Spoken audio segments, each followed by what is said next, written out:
Right, carrying on with our Tiger build. We're now on the top plate. So I've just removed it from the sprue. We've got a few tabs just to clean up. I'm a bit concerned about how this is going to fit because we've had issues with the fit of both the rear plate and the front plate, most of them all being caused by this moulded in piece that really shouldn't have been moulded in, and as a result, because it splays out, everything is out because that is so badly out. So I'm expecting this not to fit, to be honest, but I might be pleasantly surprised. So we're just going to tidy it up and then we'll do a test fit and make a decision on what we're going to do. I'm more hopeful that it'll fit at the sides because that will mean I've done my job correctly of getting the sides to come in and join where they need to be.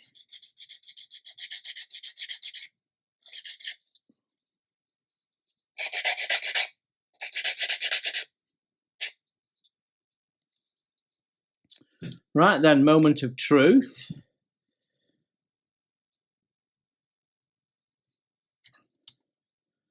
Well, the fit of the sides is really nice. There's a little gap there, but by the time we've got the glue in, that will be okay. We can pinch that in, just make sure we've got it sanded down. I've only roughly sanded. Now,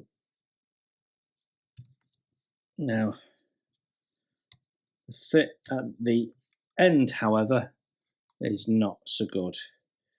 What are we there? 0.5 millimetre, maybe a bit more. You can see this plate's slightly bowed, which doesn't help. But even with bringing that in, you're still a way off. And we've got a bit of a gap on that corner as well. Right, so just make sure we've got this back edge tidied up. That might have been causing the bowing in the back there, so just want to rule that out. And we'll just make sure that side's perfectly smooth.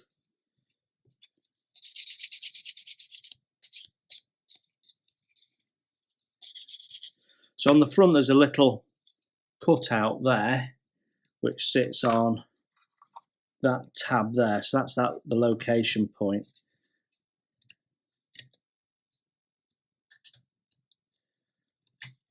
So we've got weld at that side, at the front side, and we don't have anything at this end. And this is only barely coming together. We're going to have to shim that back end, I think. I think that's my solution. Which means we'll have to shim the full length because those won't fit either. And then we can run a little bit of filler in where we've got the gap at the front and just make that look a bit like the weld, and that'll sort of disappear. But because of this plate being welded in and being crooked right from the start, everything else on this hull hasn't fitted because of that. It's just junk. Right, we need to go through my cardstock and find the right thickness. That's 0.3, that's way too thin.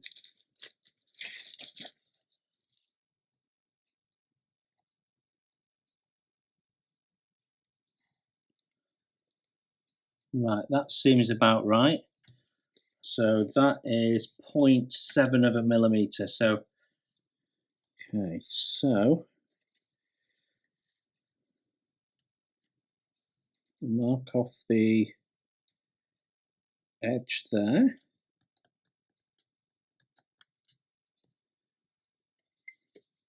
And we can just roughly cut this out. So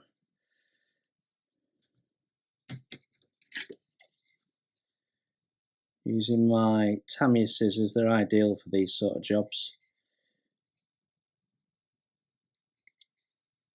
What sort of depth?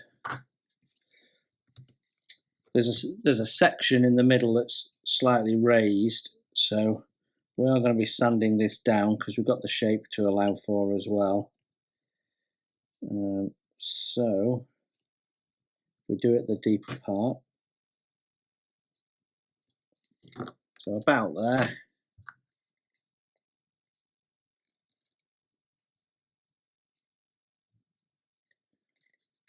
Okay, and we're probably better cutting it with a knife.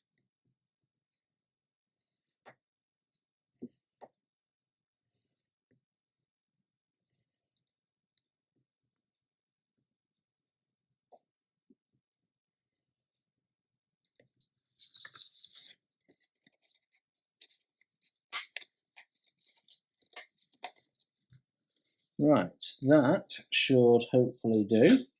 Right, we can just glue that strip in now. We're not, doesn't need to be pretty because it's just going to get sanded back level with that. Means that we're changing the thickness, but that's going to be the least noticeable thing. By the time we've painted it up, no one's going to know.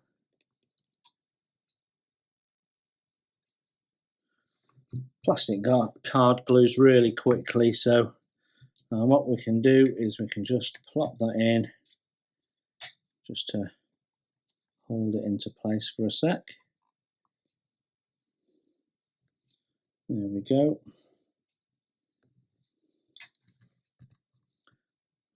Just for belt and braces, we can glue it in at those ends there. Okay, so we'll let that dry good and hard, nice and properly. Then we can trim it down with a knife and then sand it smooth. So let's go and have a look at what else we need to do on this. I think we've got some drilling to do to start with. We've got some ejector pins sticking out on the underside. I'm just removing them, not because they're an issue with fit or anything, but just so they're out of the way while we're drilling holes. So we've got quite a lot of holes to drill. There's two different sizes. There's a 0.5 and 0.8 required. So they've got guide holes in the underneath there, so that should be nice and easy.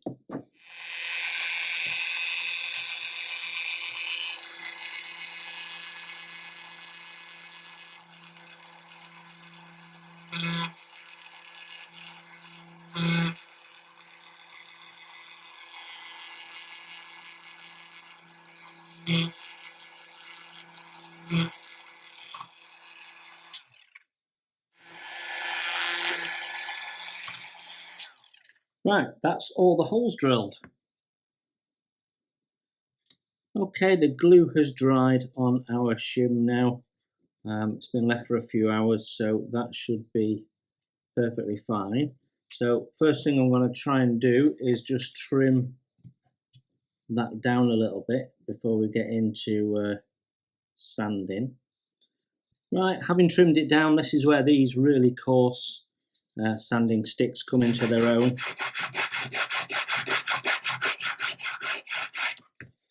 Should be able to take this down fairly quickly. We don't want to take any of the actual model away, so as soon as you see it going thinner, you know to stop, because you're at the point where you're just touching the model part itself. You can see how it's thicker there, and that'll come off as we get down to the level of the model.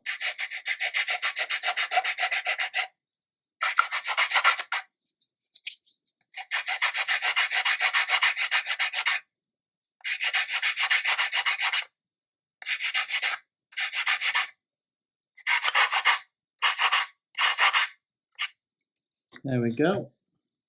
So we'll just go in with an 800 and smooth that down. Notice how I'm going in the opposite direction, that helps. You reduce down your sanding quicker going in the opposite direction every time you change grip.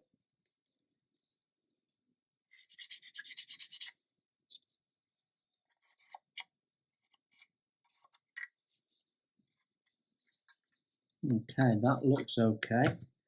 Let's plump this in and just check we've got the fit we were looking for. Yeah, that's much better now. Okay, right, get that cleaned up and on to the next job. As we look at the instructions, we're now on step 10, having completed that. What we're going to do is we are going to build up the hatches separately and put them in at a separate point. Because we're having the hatches closed, we don't have to worry about any of this interior parts, we'll just ignore that. But we do have the vision port, and we'll be able to see that, so I want to put that in after we've painted the main area. All the tools, we're going to put them on with some 3D printed parts, but I want to paint them separately because I am going to show off the handles in different colours. Everyone has different views on this, but my view is a factory fresh tank would have been painted and then the tools would have been added to it. So the bracketry might be the same colour, but I don't think the tools would be. Now, once the camouflage is applied in the field, that might change. They might go over, but some tank commanders might have taken it off so that it didn't get painted on. You know, it's going to be individual units do it slightly differently. What we can do is we can build up that and put that in place. The same with these and the photo etch, and we'll have a look at the handles. We might well be replacing those with some wire ones. So I think our next job is probably to glue this into place, because I don't think there's anything else that we need to get underneath for looking at it. No. And I would prefer to build these things up in situ. Yeah, so we can glue that in place. I think that's our next job.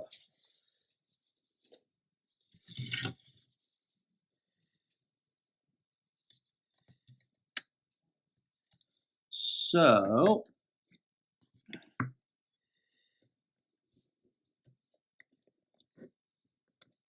we'll start at the back and glue in against our shim.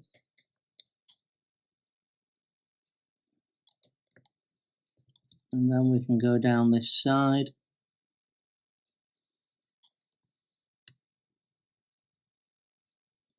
Just letting the glue get down there and do its thing.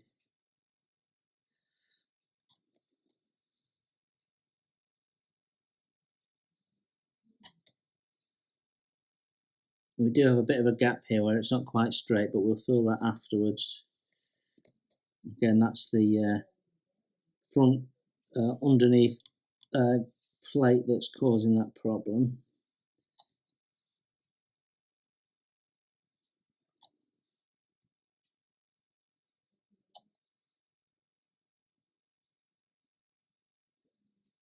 Okay, that should be enough all the way around. Just give it a little pinch.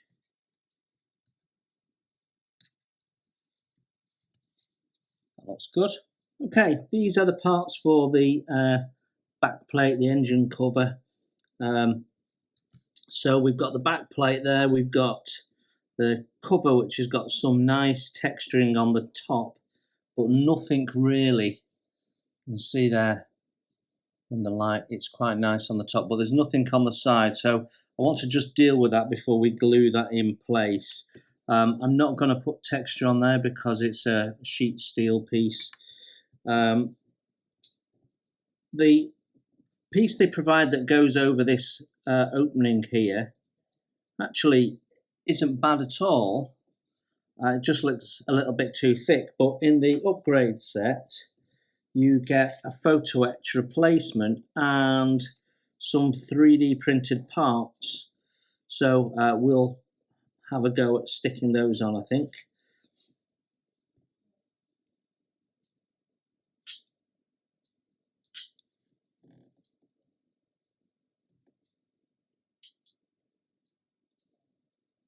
Okay.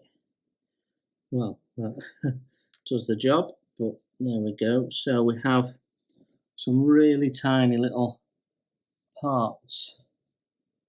You can get the camera to focus there, which make up these little replacement rods, the mountings and spacers for that. So I'm going to clean this part up first.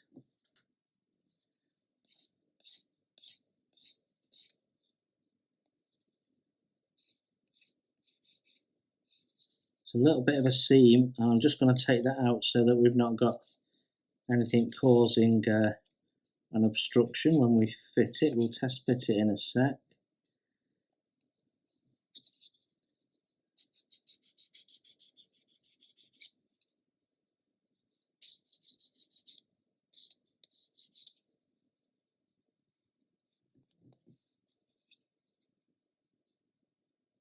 Okay, I think we've got a couple of holes to drill in for the handles. Yeah, we have. Let's just test fit that.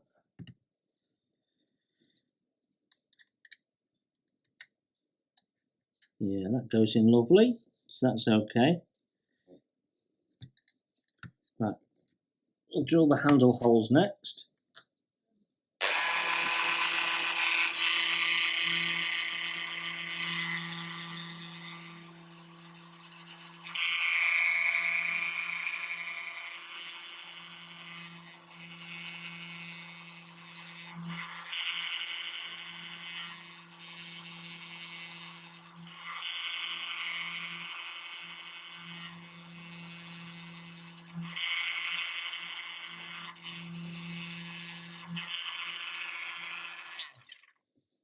So we have two of these handles. They're the same part off the D sprue 23 or 28, something like that.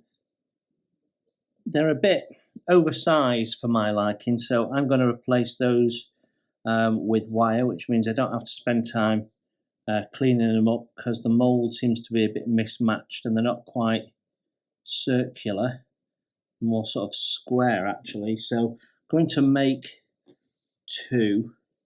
Now I've got two different ways that I can make, well, there's three I suppose, but two tools that I use for making handles and that type of thing. I've got this set of master tool, and they basically they're a set of clamps that form wire, and you put the wire in and squash it together, and you can do different sizes, different depths, but you can't do the size we need for the Tiger because they're just bigger than those. And then my etch rolling tool has these cutouts on the end, which are designed for forming wire handles, and we seem to have one that is absolutely perfectly bob on, so that's what we're going to do. Right, I think that will do. It's slightly smaller gauge than what's supplied in the kit, so that suits me.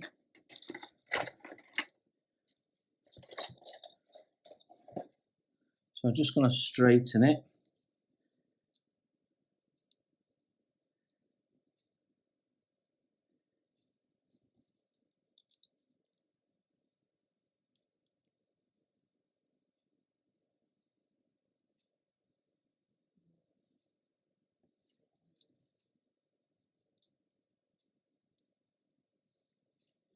There we go, and there is I do have, if you go and have a look on my channel page at the Focus on Tool videos, you'll find there is a tool video on this, the wire straightener. So it's worth watching one if you're watching it if you're interested in possibly having one. So what we're going to do is plop the wire in there, bend it over, and what I like to do is use a steel rule to make sure I've got a nice tight bend.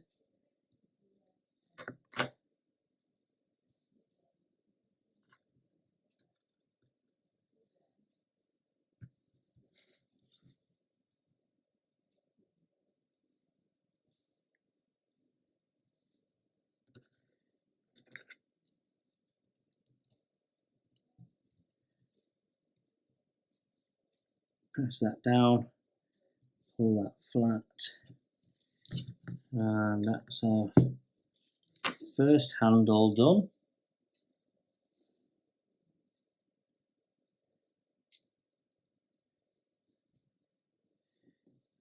Right, just make another one.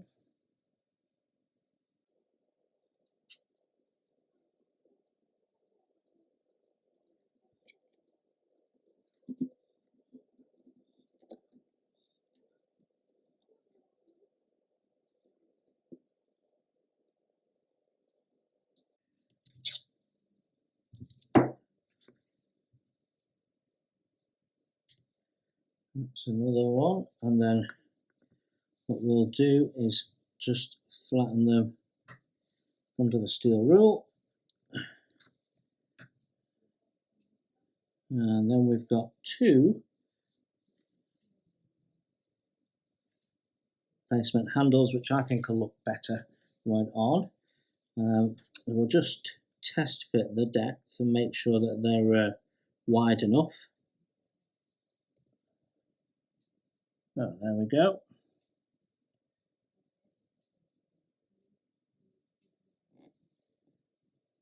So we just need to super glue that in, and then we'll trim off from the underside.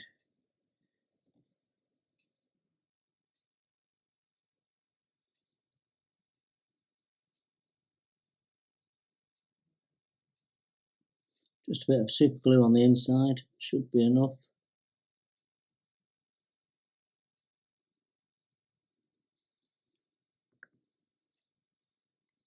Let's see if we can get this one in.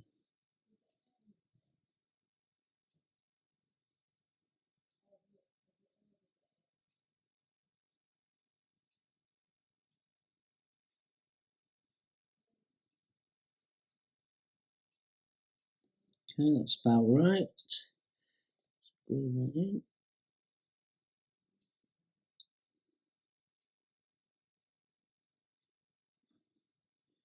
Okay, give that a moment to dry, and then we can whip that off. In the meantime, while that is drying, we just get a peg so we can hold it.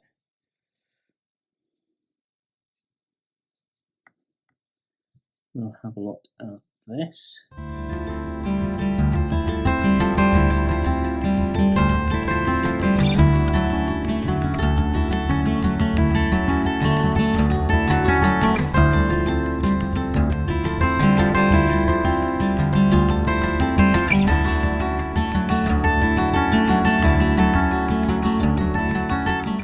So I want to add some texture to the side of this so that it keys in with the top and looks like a proper cast piece. So we're going to do that with a bit of Mr. Surfacer.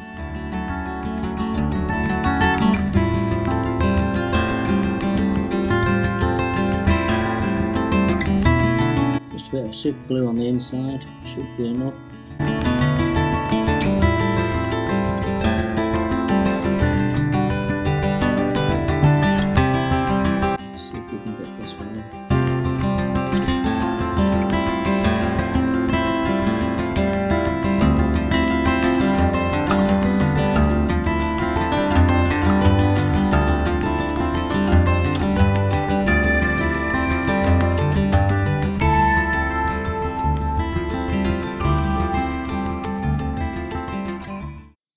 Okay, give that a moment to dry, and then we can whip that off. In the meantime, while that is drying, we just get a peg so we can hold it.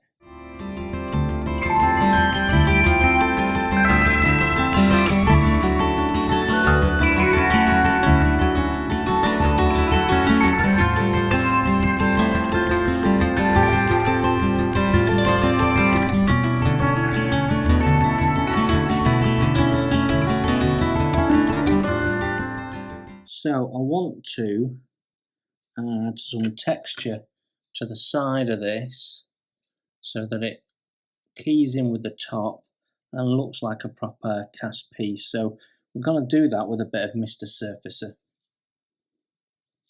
Okay, I've got some Mr. Surfacer 1000 and I'm just going to use a little bit of, it's actually some packing sponge that came with the 3D parts in the kit, and we're just going to dab the sponge into the Mr. Surfacer, give it a moment, and then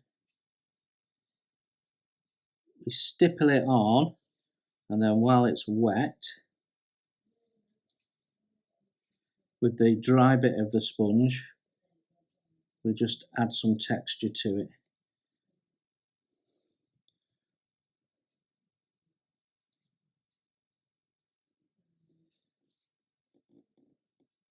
So that just helps give it a more authentic look. So we're simply dipping a little bit in, dabbing it on the edge surface that had no pattern at all, and then giving it a moment, and then we just pat it with the dry bit of the sponge, and that just puts that texture on. And you can see it's going over the lip a little bit, and that's just going to help key it all in. So for me, when we paint that, that's going to look like the whole thing is one cast part, which was sort of what we were looking for, I think. There you go. It's very simple, easy to do, and it just makes a small difference. And all those little differences collectively make a big difference to your model. Okay, we can just trim that down. It doesn't have to be flush.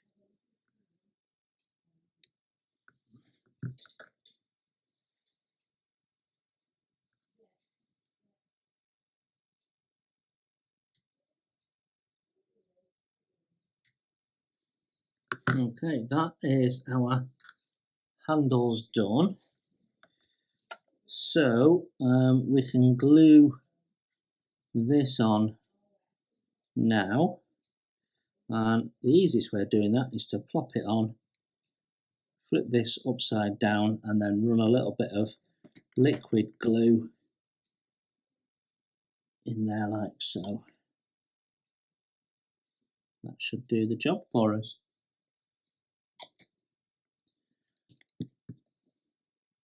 There we go, that's starting to look the part. Right, let's look at the cover for that next. Right, let's see if we can get all 6 of those on.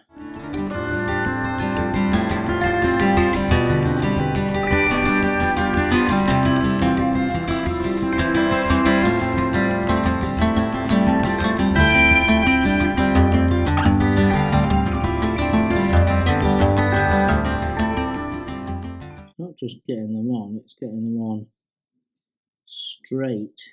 It's going to be the challenge.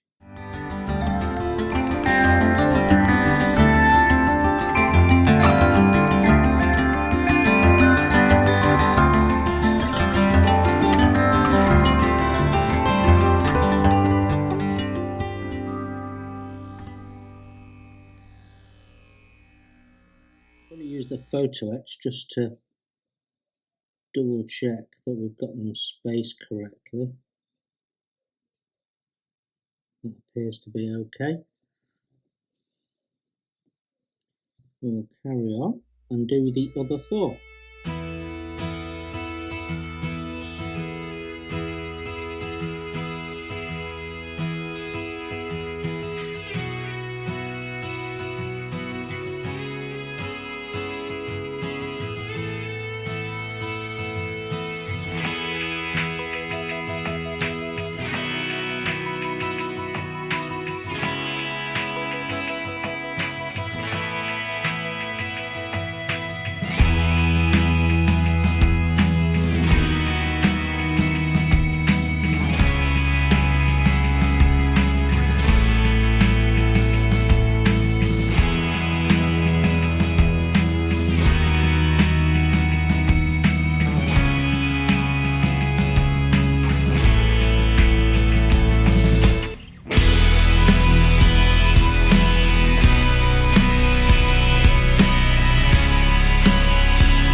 just poke slightly proud of the hole so you can feel when they're coming through the hole.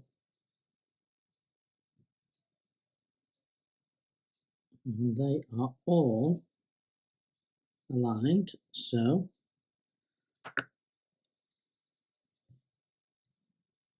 I think that looks a lot better.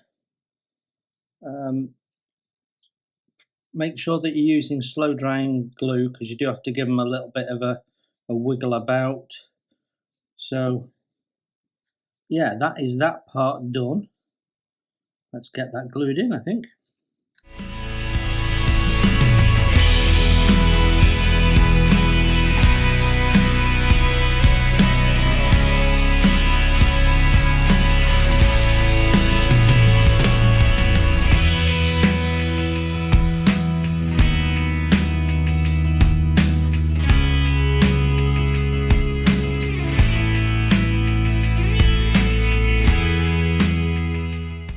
There we go. That's that in. That's looking okay. I think we can deal with that gap now.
Okay, that is that done.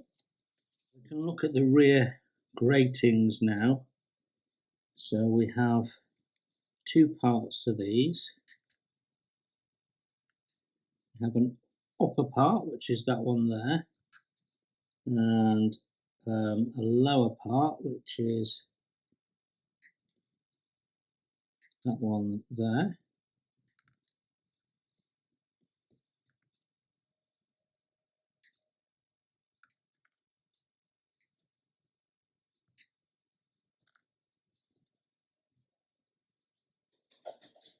And then we've got some photo etch to put on the top. So let's clean the parts up first. I'll clean these up and then I'll come back to you when we're ready for gluing everything together.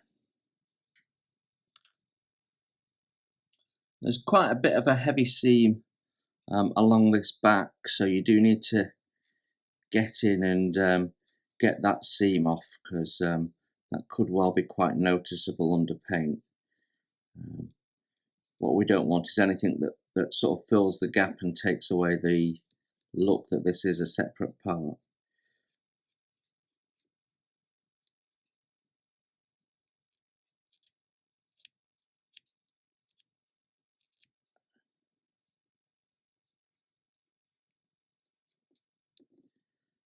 Okay, that is our two parts cleaned up. Now, it is possible to assemble this the wrong way round, so you absolutely want to check what you're doing, because that is incorrect. You don't want it misaligned. So make sure that you've got it so that it's all lined up correctly and looks as it should do. And then we can stitch those two parts together.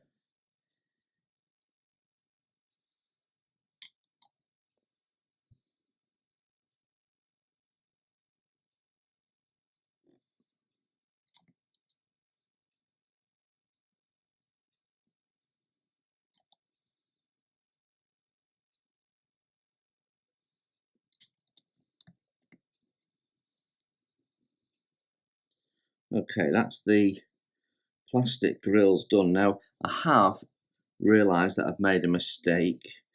My mistake. So these attach from underneath, and now I've glued this into place. I can't actually attach these, so we're going to have to either shorten or remove some of the pin on each side. It looks like there is a little bit of wriggle room,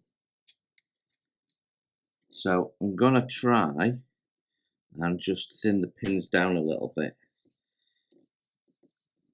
Won't get in with that, will I?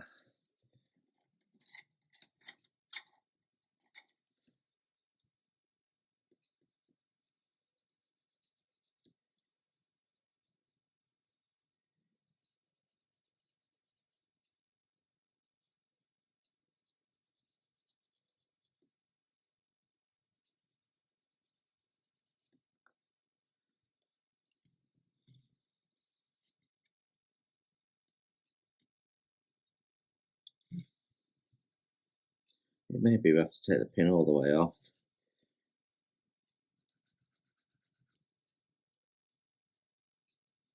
There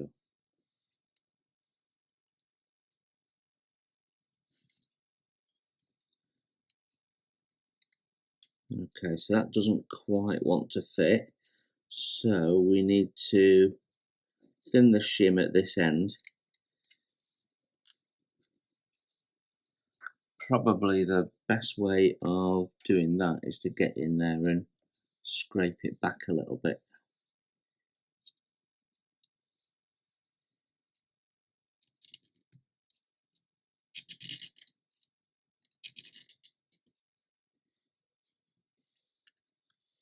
And then we can just keep test fitting it till it's a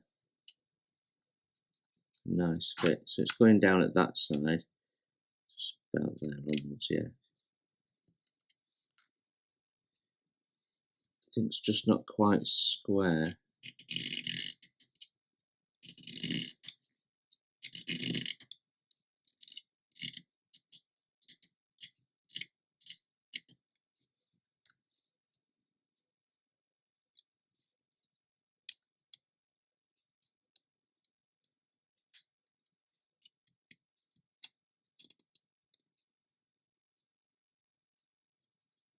Nearly, not quite.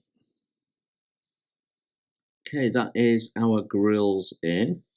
So I'm just going to get them glued in, and then we can look at the photo etch mesh covers for the grills.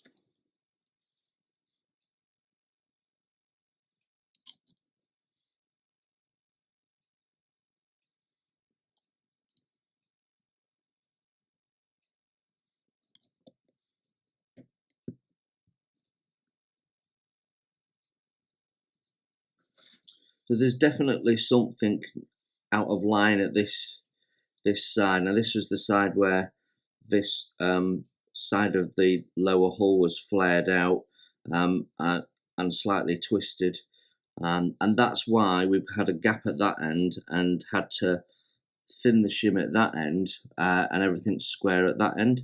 So yeah, the fit's not great, although it looks fairly obvious now. Once this is under paint, it won't hardly be noticeable, except for those of us that have seen this and will be looking for it, I guess.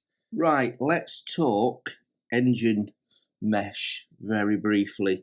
In my opinion, the ones that are supplied in the kit are ever so slightly wrong.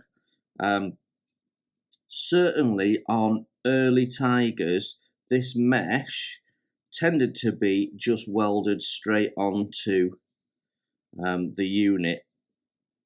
And when you look at the example of the early tank at Bovington Tank Museum, the one that they have running, the mesh is actually welded on like that, so that it's in like a diamond pattern against the grill, rather than a square pattern on the grill.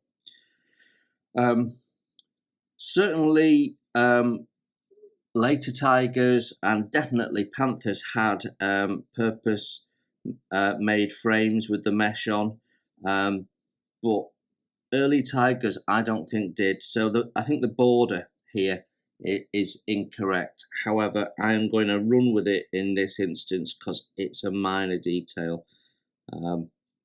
So yeah, the fit of the mesh is really quite good.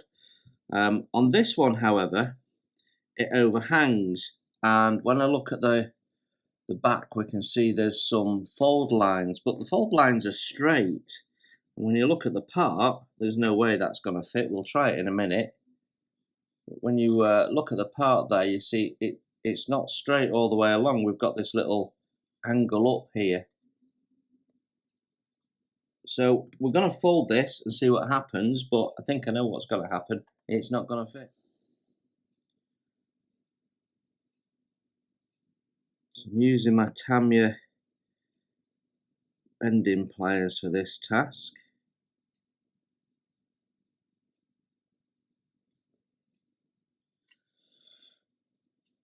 So as I suspected, now we've folded the lip, it's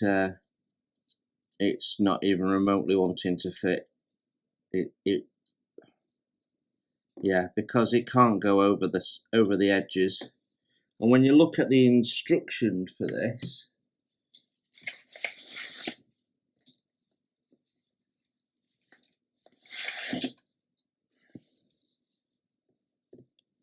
you can see that there is a taper on the photo etch just there to allow it to fit into that groove, and there actually isn't a taper on the part. And so what I'm going to do is I'm just going to cut that extra off, because if you don't, what you get is an oversized border that hangs over the edge of your part.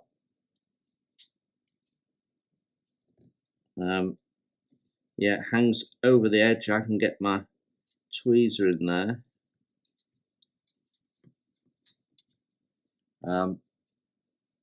So that looks wrong as well. So just going to remove that, and then it should fit nicely. Right then, let's get this on. See what happens. That's all seemed to fit okay, so this shouldn't be too much of a problem.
Okay, I think job done.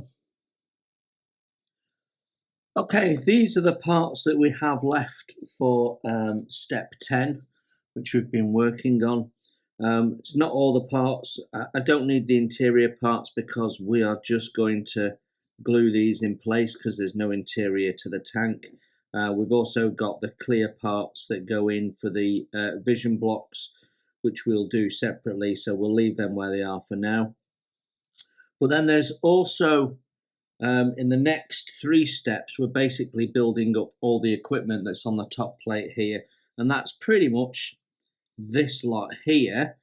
But then in addition to that, we have the upgrade set, and that uses some alternative parts in the kit, which don't have the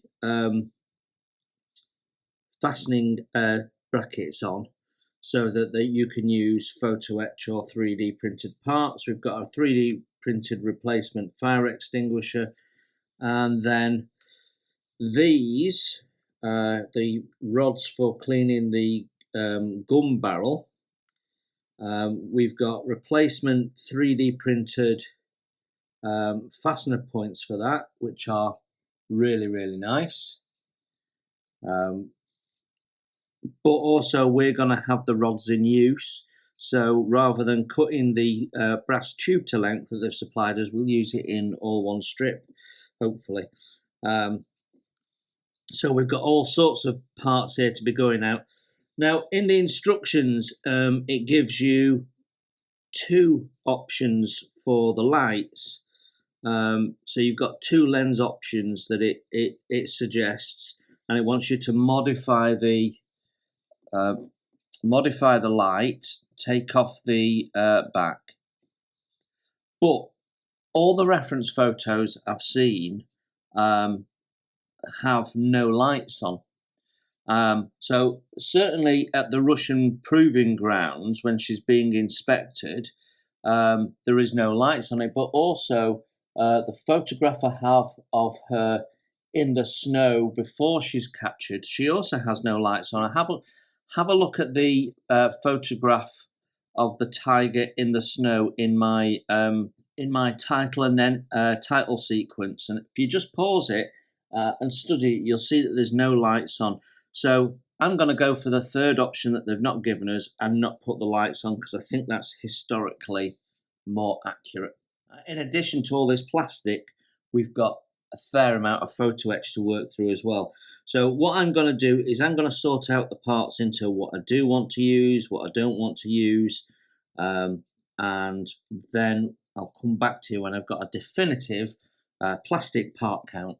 I'll also get them all cleaned up so we're ready for fitting or putting away for further paint.